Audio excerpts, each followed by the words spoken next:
And then really, yeah, that final pool is the meme coin Brett wrapped ETH pool. And, this is just ridiculous. We're seeing 1,500% return on this pool, which is just a ridiculous number, but it's really dependent on the difference between these two assets, staying within where you set your liquidity to be used.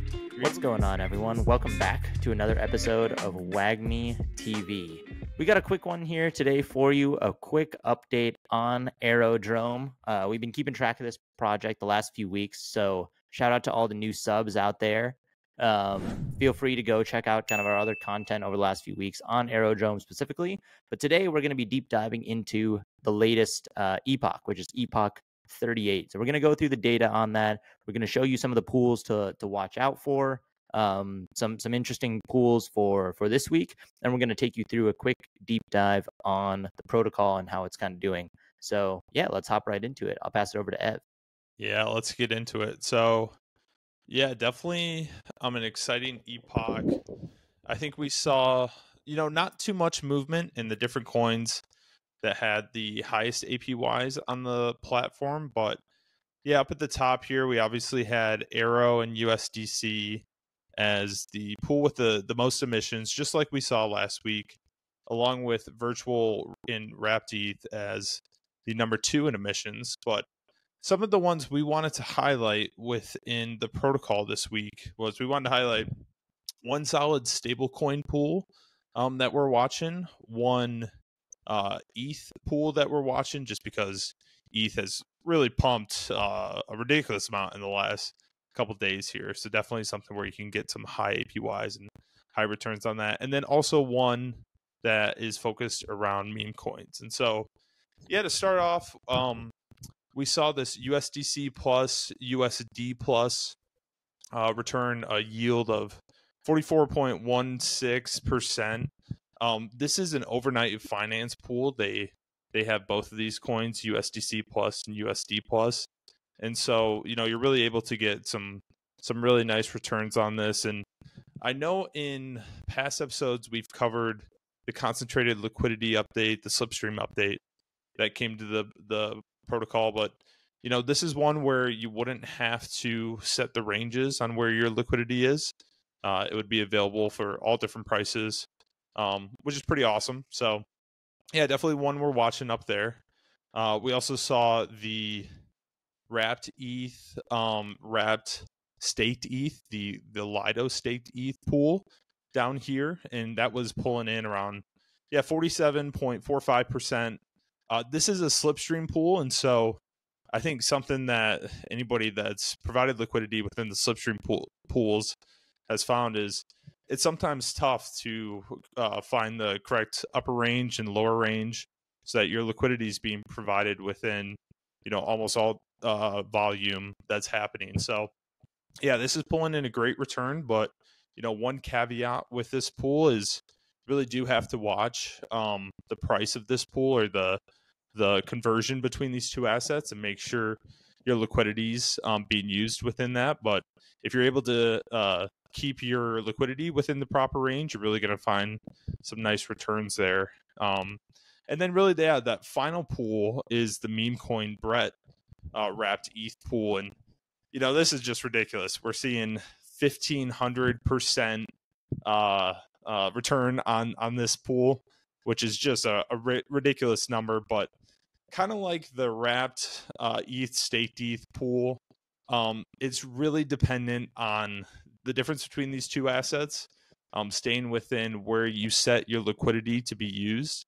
You're able to get these yields when you put it within 2%, but because Brett has been having some crazy price action, and obviously ETH has as well, it's difficult to find these 1,500% returns. So yeah, just watch out. Make sure you guys are providing within the proper range, and you can really find some interesting returns here. But yeah, those were kind of the 3 pools that I wanted to point out. So do you have anything on this sheet that's catching your eye? Yeah, no, that's a great rundown, and those 3 pools, like the reason we chose those is really to give you guys as listeners kind of a spectrum of risk that you can use, right? On one side, you have the stablecoin pools, which are obviously like the most simple to use. Everyone denominates in USD stablecoins for the most part. So that one is really like simple to use, simple to understand, and of course has like lower yield to go along with that.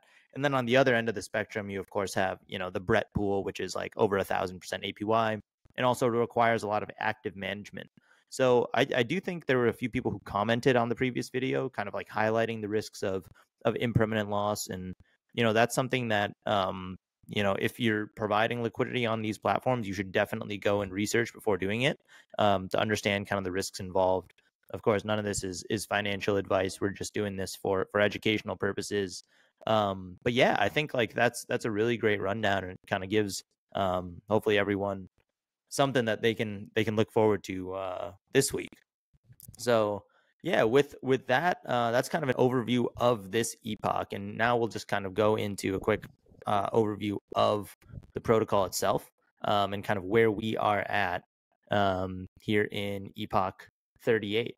So as you can see, TVL has been solid. We did have that drawdown in Bitcoin a little bit, which of course impacted Ethereum and some of the meme coins as well. So any drawdowns basically could be seen over here over the last few weeks, but now we're kind of on an uptrend, and you can see the TVL rising as well, and a lot more protocols kind of getting involved each week. If you follow the Aerodrome Twitter, you can see more and more protocols are actually launching new pools on Aerodrome, which if you watch our previous couple previous videos, that's really what we like to see. That's the thing that's really the big value driver for the AERO token, for the ecosystem.